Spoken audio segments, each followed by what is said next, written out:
Antonio Leocadio Guzmán Blanco was President of Venezuela for 3 separate terms, from 1870 to 1877, from 1879 to 1884, and from 1886 to 1887. Guzmán was born in Caracas as the son of Antonio Leocadio Guzmán, a Venezuelan journalist, politician as well as founder of the Liberal Party, and Carlota Blanco Jerez de Aristeguieta. He was banished by the administration of General Julián Castro, and accompanied General Juan Crisóstomo Falcón in his invasion of Venezuela, becoming his general secretary. After the final defeat of Falcón at the Battle of Coplé in September 1860, Guzmán accompanied his chief in his flight, and was sent to the West Indies to solicit assistance. Toward the end of 1861 he landed again with Falcón on the coast of Coro, and after numerous engagements signed on the 22nd of May 1863, the Treaty of Coche, by which arms were laid down, and a General Assembly called at La Victoria, which elected Falcón president and Guzmán vice president. The latter was at the same time Secretary of the Treasury, and went to London to negotiate a loan. Upon his return he was for a short time in charge of the executive, and afterward was elected President of Congress.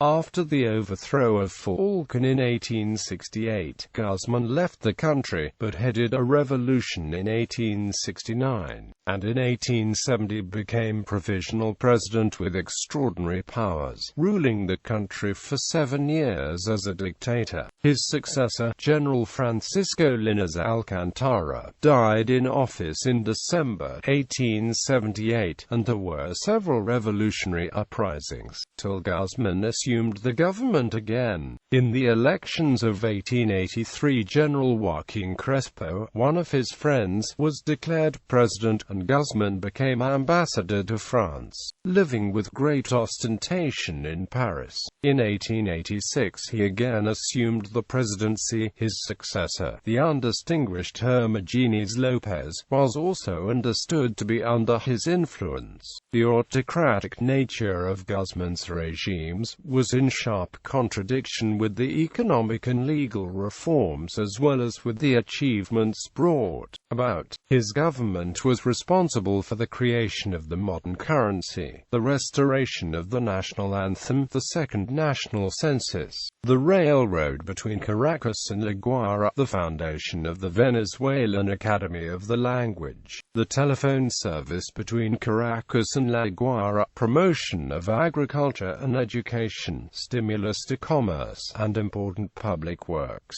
Also a distinguished Freemason, he sharply reduced the power of the Roman Catholic Church in Venezuela while in office.